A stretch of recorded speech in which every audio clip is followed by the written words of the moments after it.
자, 그러면 권순우 취재팀장 한번 모셔볼까요? 네. 어서 어서 오십시오. 오세요. 네, 안녕하세요. 선프로TV 권선우 취재팀장입니다. 네, 반갑습니다. 선프로님 옷이 베트남인가요? 아, 요게 네. 요게 이제 어? 네, 비엔남 스타일. 아. 네, 가운데 노란색 별 하나가 또 이렇게 있습니다. 아. 네, 참 옷 다양하게 많습니다, 정프로. 그러게요. 네, 알리인가요? 아니 요거는 메이드 인 베트남. 비엔남에서 직접 저희가 정말요? 그럼요. 오. 네, 공세온 것이고. 네. 네, 그리고 이제 바지가 이제 알리인데 근데 사실 뭐 네. 알리에서 사나 한국에서 사나 다 중국산이죠. 만드는 건 똑같은데. 중국산이냐 베트남산이냐 뭐 이런 정도 차이일 것 같긴 네, 한데. 맞습니다. 예, 그 뉴스 증시 마감 상황부터 한번 살펴보겠습니다. 예. 다우존스 0.15% 올랐고요. 나스닥 0.14% 올랐고 S&P 500 0.28% 올랐습니다. 아무래도 이제 특별한 일은 없었어요. 근데 그 서비스업 그 구매 관리자 지수 PMI가 조금 악화가 되긴 했는데, 그러니까 경제 지표가 전반적으로 그렇게 좋지는 않아요. 네. 네. 근데 경제 지표가 안 좋으니까 거 봐라 그래서 비컷한 거 아니냐. 그러면 전문 용어로 똔똔이잖아요. 네. 그러니까 뭐 비컷을 했는데 경제 지표 좋다 그러면은 뭐 또 다른 해석이 나올 수 있겠지만 그렇죠. 네. 뭐 경제 지표가 안 좋을 것 같아가지고 비컷을 했다 그러니까 별다른 해석은 좀 없는 상황입니다. 그리고 이제 그 증시는 그래서 한 강보합 정도로 마감이 된 걸로 보면 될 것 같고요. 특이하게 인텔이 3% 넘게 올랐어요. 최근에 많이 오르죠. 인텔, 네. 인텔은 인텔 그 인수 그것 때문에 그런 거 아니에요? 뭐 그거를 그렇게 신뢰하는 사람은 별로 없는 것 같긴 한데. 그래요? 근데 어쨌든 한 최근 한 달 동안 한 10% 정도 아. 올랐습니다. 바로 직전에 그 AWS 반도체 만든다 뭐 이런 소식도 있었고 예. 몇 가지 소식들이 나오면서 좀 반등한 것 같긴 해요. 예. 그리고 근데 저는 조금 놀랍다라고 느꼈던 거는 네. 뭐가 있었냐면은 그 인텔을 이제 퀄컴에 매각한다는 얘기가 좀 있었잖아요. 예. 근데 그 역동성이 좀 되게 대단하다는 생각이 좀 들었어요. 그 인텔 같은 뭐 이른바 공룡이잖아요. 네. 근데 그런 회사의 매각서를 얘기할 수 있는 나라? 네. 그런 회사의 매각을 이야기할 수 있는 자본시장? 그러니까 뭔가 좀 경직된 나라나 그 시장에서는 뭔가 좀 안 좋은 흐름을 잡기 시작했을 때 그거를 반등시키는 게 굉장히 어렵습니다. 네. 근데 이게 인텔로 심지어 매각까지 얘기가 나오는 거 보면은 이게 오히려 미국 시장의 힘이 아닌가라는 생각이 좀 들었었고요. 네. 마이크론 테크놀로지가 이제 주가가 한 3% 가까이 올랐습니다. 네. 그러면서 이게 뭐 어떤 기대감이 있을까? 혹시 마이크론 테크놀로지가 주는 뭐 실적 서프라이즈라든지 아니면 가이던스라든지 뭐 네. 이런 부분들에 대해서 이게 25일 실적 발표하니까 그것도 조금 기대를 해볼 만하지 않을까. 그래서 네. 혹시라도 마이크론이 좀 잘 주면 그러니까 모건 그렇죠. 스탠리 멱살 한번 잡아야 되는 거 아닌가. 그렇죠. 그런 얘기들도 좀 나오고 있습니다. 그 첫 번째 소식부터 전해드릴게요. 첫 번째 소식은 그 전 세계 교란하는 중국산 저가 철강에 대해서 산업부가 이달 중에 반덤핑 조사 여부를 결정을 할 수도 있다. 뭐 이런 얘기입니다. 근데 사실 이게 어제 오늘 얘기는 아닌데 네. 한 번 정도 다시 한번 이야기를 나눠보면 좋을 것 같아서 준비를 했습니다. 이게 매일경제 단독 보도였는데요. 어떤 내용이냐면 한국 조선해양 플랜트 협회가 국내 조선사들을 개별 접촉해서 앞으로 중국산 후판 수입 어떻게 할 건지에 네. 대해서 좀 알아봤다. 그리고 이제 반덤핑 관세가 부과가 될 경우에 어떤 영향을 미치는지를 조사했다. 이런 네. 얘기입니다. 네. 이게 왜 이런 얘기조차도 좀 크게 보도가 됐냐면은 그 현대제철이 그 중국산 저가 철강에 대해서 그 반덤핑 조사 요청을 했습니다. 네. 그래서 이거를 조사를 할지 말지를 좀 고민을 하고 있는데 중국산 제품이 굉장히 싸게 들어오고 있다라는 거는 누구나 다 인식하고 있는 사건이에요. 네. 그래서 이게 지금 미국에서도 관세를 한 3배 정도로 높이겠다는 거고 뭐 멕시코, 브라질 이런 데 철강 제품에 대해서도 수입 관세를 인상하는 거. 네. 그리고 이제 칠레 같은 경우는 반덤핑 관세 부과하는 거. 뭐 콜롬비아도 관세 부과를 검토를 좀 하고 있는 상황입니다. 심지어 칠레 같은 경우는 굉장히 큰 제철소 하나 문 닫는다 그래 가지고 네. 칠레 정부에서 우리가 반덤핑 관세 물릴 테니까 문 닫지 마라. 뭐 됐어요, 넣어둬요. 그래요. 네. 이런 분위기입니다. 뭐 지금 막아줘, 뭐 나를 뭐 진작 막아주든가 뭐 막아줘봐야 이게 될 문제가 아닙니다. 우리 뭐 그러니까 뭐 정부에서는 일자리 문제도 있고요. 근데 저희 장사 못할 것 같아요. 이런 정도 상황까지 가 네. 있어요. 근데 이게 지금 반덤핑 제소를 한 지는 꽤 됐는데 네. 이게 양쪽 눈치를 좀 보는 게 있습니다. 일단은 그 조선업계 입장에서는 중국에서 싸게 들어오면 좋잖아요. 네. 그러니까 그렇죠. 그 조선업계 입장에서는 그 왜 굳이 반덤핑 조사를 관세를 매겨갖고 뭐 우리를 힘들게 하냐, 요게 국내적인 이슈고. 네. 그리고 이제 중국 정부 눈치를 좀 보는 겁니다. 음. 그리고 이게 오늘 뉴스로 준비를 하진 않았지만 지금 여기저기서 난리거든요. 네. 그 예를 들어서 EU에서 유제품 관련한 부분에 관세 부과하는 거를 좀 검토를 하고 있고, 유제품? 중국산 유제품이요? 예, 기름 제품들. 네. 그게 뭐 전기세 관세에 대한 보복 뭐 요런 얘기들 하고 있고, 미국에서는 또 커넥티드카 관련해서 중국 제재 얘기하고 있고. 네. 그러니까 이게 너무 많이 나오다 보니까 우리가 좀 약간 만성적으로 좀 둔하게 느껴지는 것 같아요. 근데 이 추세가 변하지 않았는데 우리가 지금 뉴스가 많다는 이유로 피로도를 좀 느끼고 있는 건데, 이게 지금 중국산 철강제 수출을 2000년도부터 차트로 한번 뽑아봤어요. 네. 얘가 2000년이고 이게 쭉 올라와가지고 역대 최고 수준입니다. 철강 수출이. 네. 그러니까 뭐 중국이 경기가 막 되게 좋고 네. 막 전 세계적으로 뭐 철강이 엄청 필요하고 네. 이래가지고 지금 철강 수출이 잘 될 리가 없잖아요. 네. 그러니까 중국 자체의 부동산이라든지 철강 수요가 많이 줄어 있는 상황에서 자신들의 공급량을 낮추지 않다 보니까 그게 이제 공급 과잉이 되는 거고, 그거를 전 세계적으로 사실 밀어내기를 하고 있는 거예요. 네. 근데 철강제 같은 경우는 이제 무겁잖아요. 그래서 국제 교류가 그렇게 활발한 제품은 아닙니다. 네. 근데 중국이 자체 구조 조정을 안 하고 얘를 밀어내기를 해버리니까 거의 모든 나라별로 철강제에 대한 수요 공급은 일정하게 있어요. 네. 그래서 이제 경기에 영향을 받는 건데, 이 경기가 안 좋은 상황에서 철강제가 밀려 나오다 보니까 아까 말씀드렸던 것처럼 뭐 이 나라 저 나라가 지금 다 난리가 난 겁니다. 네. 근데 여기서 우리나라에서 제일 고민되는 부분들은 결국은 이제 후판 관련한 부분인데, 후판이라는 거는 그 조선업에 네. 그 배 만들 때 쓰는 두꺼운 철판을 얘기하거든요. 네. 근데 여기서 고민되는 게 저런 겁니다. 그 나머지 철강제들은 경기가 좀 안 좋으면 좀 안 팔려요. 근데 지금 조선업만 호황입니다. 그렇죠. 조선업만 호황이니까 철강 쪽 입장에서도 야, 조선사 니네는 좀 비싸게 사야 되지 않냐. 나머지 뭐 건설 자재라든지 이런 데들은 좀 어쩔 수 없고 네. 우리 많이 힘든데 그래도 너네는 좀 비싸게 사줘야 되는 거 아니냐라고 좀 얘기를 하는 거예요. 그러니까 이게 아니 뭐 경기 안 좋으면은 뭐 다 같이 싼 거지 뭐 나만 좋다고 나만 비싸게 받냐? 네. 근데 조선하고 철강이 그런 관계는 아닙니다. 그러니까 예를 들면은 그 있잖아요. 그 정주영 네. 왕 회장님이 뭐 이게 5원짜리 가져가가지고 네. 우리 민족은 옛날부터 배를 만들던 민족입니다. 그래가지고 배 한 번도 안 만들어봤는데 그 수주 따왔다는 네. 전설은 많이 들으셨잖아요. 네. 근데 그 전설이 만약에 그 조선소도 없었지만 제철소도 없었습니다. 그 당시에는. 뭘로 만들었습니까? 그러니까 포항제철보다 네. 포항제철의 후판 공장이 먼저 만들어졌어요. 아. 야, 조선사에 저 후판 해줘야 되니까 네. 제철소 만들기 전에 후판부터 만들어라. 네. 그래가지고 이제 둘 관계가 굉장히 끈끈하게 오래 왔었고, 네. 그리고 이제 뭐 조선업이 한 10년 이상 불황을 겪을 때 그때도 후판 가격 안 올리면서 철강사가 좀 배려를 해준 측면이 있어요. 네. 근데 또 반대로 또 최근에는 2021년 코로나 시국에 조선사들은 지금 이제 저가 수주 받아가지고 되게 힘들어 있는 상황에서 그 중국이랑 호주랑 막 싸워가지고 전 세계적으로 철강 가격이 막 올라갔거든요. 네. 그러니까 조선사에서 그냥 우리 형님 나 너무 힘들어요. 뭐 이미 저가 받아가지고 뭐 한 거 다 손해 보고 있어요. 다 적자나고 있어요. 그랬더니 그 당시에 철강회사는 또 이렇게 무슨 소리 하냐. 아니, 고객님 왜 그러세요? 왜 저를 형이라고 불러요?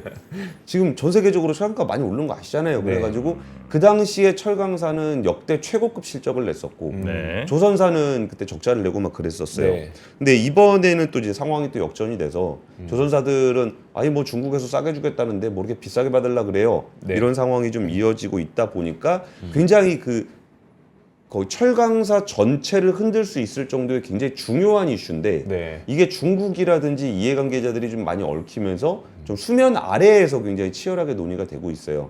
근데 이거에 대해서 그 플래트 협회에서 자체 조사를 하고 있는 거는 네. 아무래도 이제 정부의 네. 그 반덤핑 관련한 논의가 좀 수면 위로 드러날 시점이 얼마 남지 않았다라는 시그널로 인식이 되기 때문에 이게 좀 얘기가 되고 있는 거고요.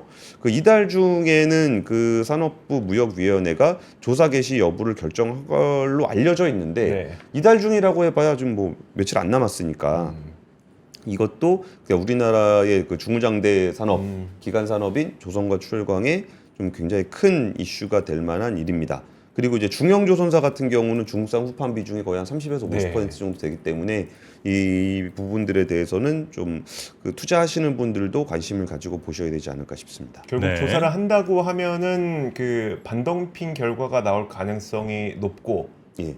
아니면 뭐 반덤핑 결과가 나오기 전이라고 하더라도 조선사들 입장에서는 저렴한 중국산 후판보다는 국내산 비싼 걸 써야 될 수밖에 없기 때문에 그럼 실적에 좀 빠르게 그러니까 타격이라고 보기엔 좀 어렵겠지만 이익이 높은 게 좀 줄어들 가능성은 있겠네요. 있긴 할 거고 네. 그 대형보다는 중소형이 좀 있을 거고 네. 그리고 이렇게 반덤핑 조사를 개시한다 그러면 바로 결정이 되진 않을 거라 네. 실적에 직접적인 영향을 주진 않을 건데 그래도 이제 그 기대치가 좀 반영이 되지 네. 않을까. 그리고 여기서 또 이거는 그냥 업자들하고 그냥 하는 얘기인데 네. 반덤핑 조사도 반덤핑 조사지만 당장 눈앞에 있는 거는 하반기 후판 가격 협상입니다. 네. 거기에서 누가 좀 협상력을 가져갈 수 있느냐를 산업부 반덤핑 조사가 영향을 미칠 그렇겠네요. 거예요. 네. 그래서 실질적인 조사 결과에서 반덤핑 나오는 거는 시간이 좀 걸릴 수 있겠지만 하반기 후판 가격 협상의 레버리지로 삼고 싶은 내용들도 좀 있습니다. 네. 그러니까 이게 그 산업 뉴스들을 이렇게 보실 때 좀 해석하기가 좀 어렵기는 합니다. 네. 이게 표면에서 나타나고 있는 거하고 그 기업 하시는 분들이 실질적으로 바라는 게 뭔지가 약간 좀 다를 때가 있거든요. 네. 근데 이것도 지금의 오히려 무게추는 반덤핑보다는 하반기 후판 가격 협상 쪽에 좀 있다라고 저는 취재 중에 느꼈습니다. 네. 네. 근데 전체적으로 보면 중국산에 대해서 전 세계가 거의 이제 압박을 동참을 하고 있는 거 아닌가, 예, 예. 그죠? 그래서 예전에 뭐 첨단 제품들 뭐 이런 쪽으로 AI 이런 쪽으로 반도체 막는다면 이제는 뭐 거의 전방위적으로 뭐 철강이고 뭐 전기차고 하여튼 모든 것들을 배터리 포함해서 그냥 다 막고 중국이 한 10년 전, 20년 전 했던 그 역할을 중국한테 강요하는 거 아닌가 이런 예. 생각이 좀 듭니다. 그러면은 중국 입장에서는 안 막은 대로 다 보내야 됩니다. 안 막은데 지금 막히지 않은 곳. 그러니까 여기서 먹고 여기서 먹고 그러니까 물이 이렇게 흘러가는데 여기서 먹고 여기서 먹고 여기서 먹고 여기서 막으면은 뚫린 대로 미국이랑 유럽은 다 막았으니 뭐 우리도 뭐 예를 들면 지금 뭐 이 철강 이런 거 이제 막고 또 반도체도 어쨌든 미국의 막을 수 뜻에 있을까요? 따라 이게 좀 막거나 가는 거 막거나 뭐 이렇게 하고 있는 거 아니에요? 안 하고 있는데요. 우리나라? 예. 우리나라 반도체 첨단반도 다 글로 아직 수출하는 건 문제 없나요, 중국에? 우리나라가 수출하는 거, 네. 우리나라가 수출하는 거 문제가 없죠. 그쪽에서 안 사는 게 문제죠. 그래요? 예, 예. 그럼 뭐 아직은 괜찮네. 그러니까 근데 우리 국내 시장에 들어오는 것 때문에 문제가 되는 거죠. 이제 저렴한 철강제가 이렇게 들어오게 되면은 네. 국내 후판 회사들이 좀 힘들어지는데 네. 이게 안 맞고 있다라는 게 일단 포스코라든지 동국제강 같은 후판 업체들은 반덤핑에 동참하지 않고 있어요. 네. 근데 50% 이상 점유한 데가 조사를 요청을 해야 되는데 현대제철만 가지고는 그게 안 돼요. 네. 그러니까 뭐 안 하고 있지 않냐라고 하면 이게 논의는 하고 있지만, 그러니까 수면 아래서 논의는 하고 있지만 공식적으로 그걸 했을 때 또 우리는 중국의 또 무역 보복에 대해서도 고민을 네. 해야 되거든요. 그러다 보니까 그렇게 쉬운 문제는 아닙니다. 네. 쉬운 문제는 아니지만 다른 나라가 이렇게 막게 되면은 안 막힌 곳으로 더 많이 몰릴 수밖에 네. 없다라는 것까지도 우리가 염두에 둬야 될 것 같습니다. 네. 알겠습니다. 두 번째 뉴스요. 두 번째 뉴스는 오늘이 중요한 날입니다. 그 민주당 금투세 토론회가 있는 날입니다. 오늘이에요. 예, 아. 24일이니까요. 네. 그리고 이제 고려아연 기자회견을 할 것으로 좀 알려져 있는데 계속 그때 좀 불투명하게 얘기하더라고요. 근데 그 뉴스는 뭐 좀 피로도가 있는 것 같아서 준비를 안 했는데 네. 금투세 뉴스는 피로도가 좀 있어도 좀 드려야 될 것 같아가지고 오늘이니까 그 어제 논란이 됐었던 거는 이거는 그냥 해프닝으로 보셔도 될 것 같긴 합니다만 네. 그 투자자들을 굉장히 화나게 하는 그런 해프닝이 하나 있었습니다. 그러니까 이강희 대원님한테 어떤 분이 이게 문자를 보내셨나 봐요. 네. 그 금투세 토론회를 시행하는 쪽으로 참여를 한다고 들었는데 이게 맞냐 그러면서 좀 그 비난을 좀 하신 거죠. 네. 그랬더니 그 이강일 의원이 했던 얘기가 이거 역할극이다. 토론회가 역할극이다. 무슨 네. 역할극이요? 그러니까 이제 뭐 쉬우라는 시행하는 거네요? 쪽, 유예하는 쪽, 네. 뭐 그러니까 로 나눠서 하는 역할극처럼 이제 얘기를 하다 보니까 네. 많은 분들이 좀 화가 난 거죠. 이게 우리 재산에 상당히 큰 재산이 걸려 있는 문제를 그리고 여기에 주도권을 가지고 있는 거는 이제 국회에서 해야 되는 거니까 야당이 가지고 있는 거잖아요. 네. 근데 그거에 제일 중요한 변곡점이 될 거라고 인식하는 게 이제 오늘의 토론회인데 그게 역할극에 불과하다라고 얘기하니까 이게 무슨 장난하는 것도 아니고 네. 좀 멘트가 좀 심한 거 아니냐고 좀 그랬었던 거고. 저게 누가 누구한테 보낸 문자라고? 누구가?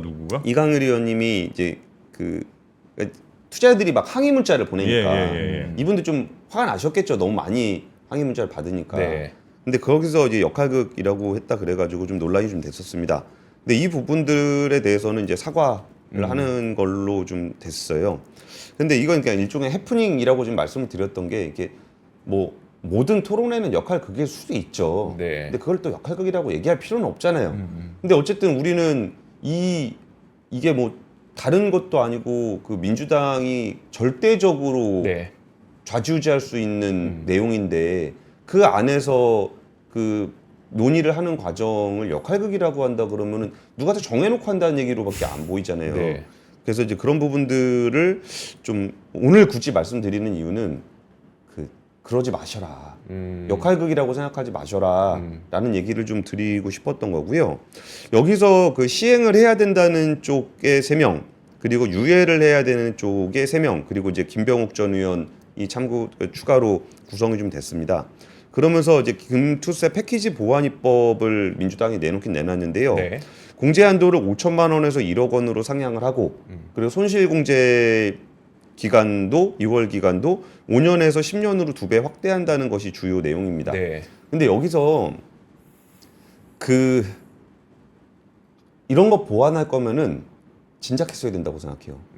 그러니까 우리가 어느 정도까지 이거를 보완을 해야 개인 투자자들이 이거를 수용할 수 있거나 아니면 우리나라 자본시장이 받아들일 수 있는지가 있을 거 아니에요. 네. 어느 선에선 적정선이 있을 거 아니에요. 네.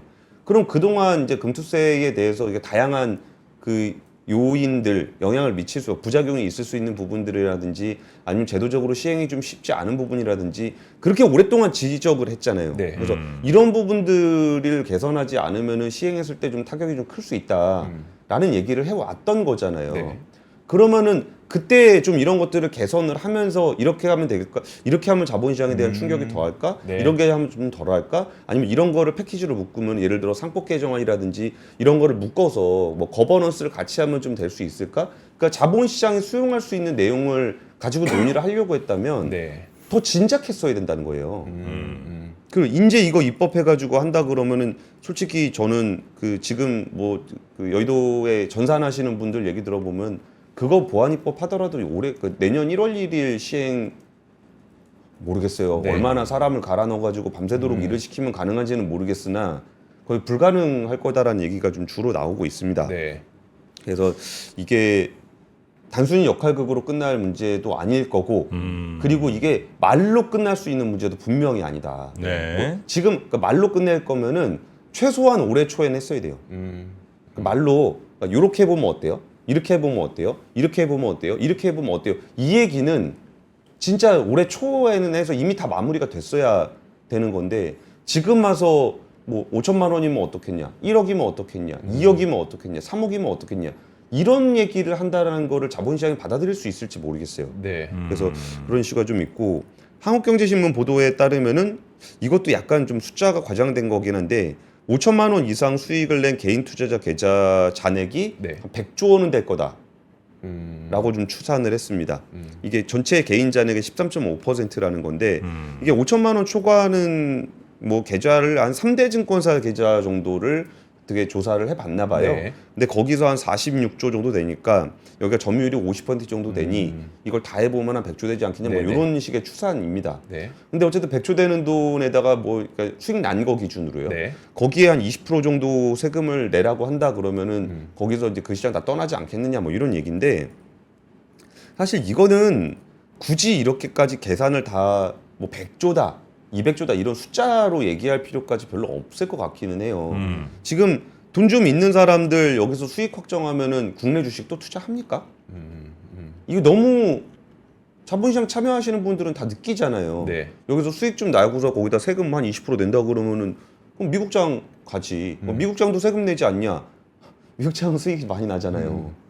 근데 우리나라에서는 뭐 두산 같은 경우에 좀 어느 정도 회사가 돈을 좀 벌었다 싶으면은 그냥 그거 가지고 뭐 홀랑 대주주가 해먹고 네. 이런 것들을 계속 경험하는 입장에서 그러니까 다른 거보다 총 투자 수익률이 높지 않은 상황에서 그 난 수익 중에서도 세금을 받아간다라는 것에 대해서 좀 반감을 좀 느끼는 게 있는 거고 네. 또 자본시장이라는 데는 더 많은 사람이 참여하면 좋은 거잖아요. 네. 그럼 더 많은 사람이 참여할 수 있는 인센티브를 줘도 부족한 판에 여기다가 그 세금이 또 더해지게 되면은 기대 수익률이 낮아질 수밖에 없기 때문에 네. 더 많은 사람이 참여하지 않게 될 거다라는 우려가 결국 시장 전반에 좀 영향을 줄 수밖에 없다라는 점을 좀 감안을 해주셨으면 좋겠습니다. 네. 자, 오늘 하여튼 토론회 몇 시쯤에 하죠 이거? 낮에 하나요? 뭐 그럴 것 같은데 낮에 할 것 같긴 한데 예, 여튼 오늘 토론회 결론이 어떻게 나는지 또 그냥 뭐 정말 역할극처럼 너는 찬성 나는 반대 이러면서 그냥 토론을 했다는 것 자체로만 끝낼 건지 아니면 뭔가 결론을 내는지 그거 한번 좀 지켜보도록 하겠습니다. 예. 자, 세 번째 뉴스도 얼른 가볼까요? 예, 세 번째 뉴스는 이것도 만성화돼 가지고 좀 지겨우실 수도 있는데 네. 어제 제가 그 베트남에서 오신 유영국 작가님 좀 만났었다가 베트남이 다른 나라에 비해서 좋은 점은 뭐가 있냐 그랬더니 열심히 산다는 거예요. 베트남이요?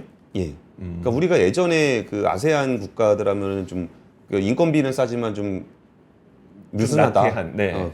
뭐 속된 말로 게으르다. 네. 뭐 이런 건데 의외로 되게 부지런하다는 거예요. 많이 부지런해졌고 굉장히 성실해졌다라는 거예요. 네. 근데 그게 의외로 성실한 사람 별로 없습니다. 전 세계에. 그래요? 예. 우리가 일반적으로 뭐 사람이 뭐 밥 벌어먹고 살려면 뭐라도 해야지. 네. 안 그런 나라가 상당히 많습니다. 우리가 잘 인식하지 못하는 거예요. 네. 우리 주변 사람들이 뭐 다들 열심히 사니까 네. 그리고 일 안 하는 사람들한테 왜 그러냐고 막 비난하고 네. 막 찌찌찌 하고 막 그러잖아요. 네. 근데 그런 사람이 의외로 별로 없다는 게 한국의 경제 성장률이 여기까지 끌고 온 생각보다 굉장히 중요한 경쟁력입니다. 네. 지금 삼성전자의 문제점을 얘기할 때 찌찌찌 하실 수도 있겠지만 예전에 그 엔지니어 갈아 넣어가지고 낸드든 노어든 디램이든 만들던 그 정신 없다라는 거 그냥 노땅들의 꼰대 같은 얘기 아닙니다. 네네. 근데 다만 그렇게 할 수 없는 환경이 됐을 때 이 그 격차를 어떻게 극복할 것인가에 대한 문제가 있는 거지. 네. 그게 어쨌든 그 성장의 동력이었던 건 맞습니다. 근데 이번에 그 통계청에서 발표한 세계와 한국의 인구 현황 및 전망에 따르면 우리나라가 2072년이 되면 중위 연령이 60대가 넘는다는 거예요. 와, 중위 연령이 60대요? 예. 야. 같이 보시면은 네. 65세 이상의 인구가 47%를 차지하는 나라가 되는 겁니다. 그러니까 쭉 제일 나이 많은 사람부터 어린 사람까지 줄 세웠을 때 가운데가 예. 60세가 된다는 거예요? 예, 예. 야. 네. 그러면 이 얘기는 네. 평균과 중위값에 대한 이야기이기 때문에 네. 거의 지금 인구의 절반이 수도권에 살잖아요. 네. 그러면은 수도권에 또 청년들이 많이 올라온다라는 걸 감안하면 지역은 그냥 어떤 일이 벌어질지 상상하기도 어려운 네. 정도의 일이 벌어지고 있어요. 근데 여기에 보면 학계 출산율 수위 보면 우리나라가 학계 출산율은 가장 낮은데 또 기대 수명은 또 제일 높습니다. 굉장히 좀 지금 사시는 분들 입장에서 좋은 거죠. 그게 그렇죠. 네. 오래 사는 거니까. 네. 이거는 나쁠 게 없는데 이게 우리 앞에 놓인 현실을 이게 좀 지겹다는 이유로 외면할 건 아닌 것 같고요. 그리고 진짜 그냥 이거 어떻게 저출산 정책적으로 극복할 수 없으니까 적응해서 살아야 된다라고 하면은 우리 이거 적응해서 사는 거에 대한 제도 개선도 많이 해야 됩니다. 예를 들면은 많은 인구를 기준으로 만들었던 사회 시스템, 제도, 인프라 다 바꿔줘야 됩니다. 네. 그럼 예를 들면은 뭐 선생님들의 일자리 엄청나게 줄어들게 되는 거고 이게 다 공공 자금으로 네. 하는 거잖아요. 네. 그렇죠. 그러면 그거 예산 줄이면 얼마나 반발이 심하겠어요. 네. 근데 그런 부분들에 대한 제도 개선도 해야 되는 겁니다. 그러니까 저출산을 하는 게 아니라 저출산된 세상에서 그냥 살자라고 하시는 분들도 꽤 있거든요. 이제 네. 그냥 살기 위해서라도 바꿔야 될 게 되게 많습니다. 그래서 그 부분에 대해서 우리가 좀 이렇게 그 유의미한 자료가 나올 때라도 한번 좀 경각심을 좀 가져야 되지 않겠느냐라는 생각에 좀 준비를 했습니다. 네. 네. 그러니까 저도 이제 걱정이 좀 되긴 하는데 예를 들어서 우리가 갖고 있는 자원을 아이를 더 많이 낳는데 어떻게든 하여튼 많이 써갖고 이걸 한번 뽑아낼 것이냐 아니면 나이 든 사람들이 많아지는 이 인구 구조에 적합한 시스템으로 바꾸는데 돈을 더 쓸 것이냐 이건 선택을 해야 될 거 아니에요. 예. 지금은 이제 더 많이 나는데 어쨌든 꽤 많은 자원을 좀 집중하고 있는 것 같고 근데 그게 효과가 만약에 없는 상황이라면 차라리 인구 구조가 조금 더 바뀌었을 때 최적화된 우리 시스템으로 좀 바꾸는데 돈 쓰는 게 오히려 더 효율적인 건 아닌가 하는 생각이 가끔 들 때가 있습니다. 그러니까 제가 그 엄밀하게 말씀드리면은 둘 다 제대로 안 했다라고 보시는 게 맞아요. 그러니까 저출산을 극복하기 위해서 뭘 많이 했다라고들 알려져 있죠. 네. 그리고 엄청나게 많은 돈을 썼다라고 알려져 있는데 거기에 제가 그 통계치를 하나하나 다 뜯어보니까 예산을 다 뜯어보니까 한 절반 이상은 저출산하고 별로 상관없는 명목만 그냥 저출산 갖다 붙이는 예산 많죠. 뭐 지역 관광 호텔 네. 뭐 체인 만드는 예산이 저출산 예산으로 잡혀 있고 네. 그리고 상당 부분이 공공임대주택 만드는 데 들어간 돈이 상당히 많습니다. 네, 저출산이라는 네, 명분으로. 네. 그래서 저출산 극복을 위한 예산도 별로 안 했고 예를 들어서 지역의 동사무소 같은 거 그 동네 인구 줄어들면 그거 다 폐쇄해야 되거든요. 네. 근데 그런 노력들도 하려 그러면 엄청나게 그렇죠. 갈등이 일자리인데. 많이 생깁니다. 네. 맞습니다. 그래서 그런 부분들도 함께 보시는 게 좋겠다. 이게 어쩌면 우리한테는 네. 정해진 정해진 미래죠. 미래니까요. 네. 알겠습니다. 알겠습니다. 오늘 뉴스 3 권순우 취재팀장과 함께 했고요. 아유 이렇게 좀 나이 들고 하면서 아무래도 건강 걱정들 많이 되시지 않겠습니까? 네. 여기까지만 말씀드리겠습니다. 예, 예. 앞에 있는 뭐 또 일일이 또 말씀드리면 또 뭐 또 광고에 미쳤네, 뭐 자본주의가 낳은 괴물이네 이런 게 하실까봐 그냥 건강 잘 챙기셔야 된다. 요 말씀 요 정도까지만 드리겠습니다. 서로 알아서들 행동하시기 바라겠습니다. 네. 자 권순우 취재팀장님 고생 많으셨고요. 내일 뵙겠습니다. 예, 감사합니다. 네. 박근영, 이선영, 사경인, 염승환 투자 마스터들의 세심한 케어로 건강한 투자 습관을 만드세요. 3프로 멤버십 3프로 앱에서 확인하세요.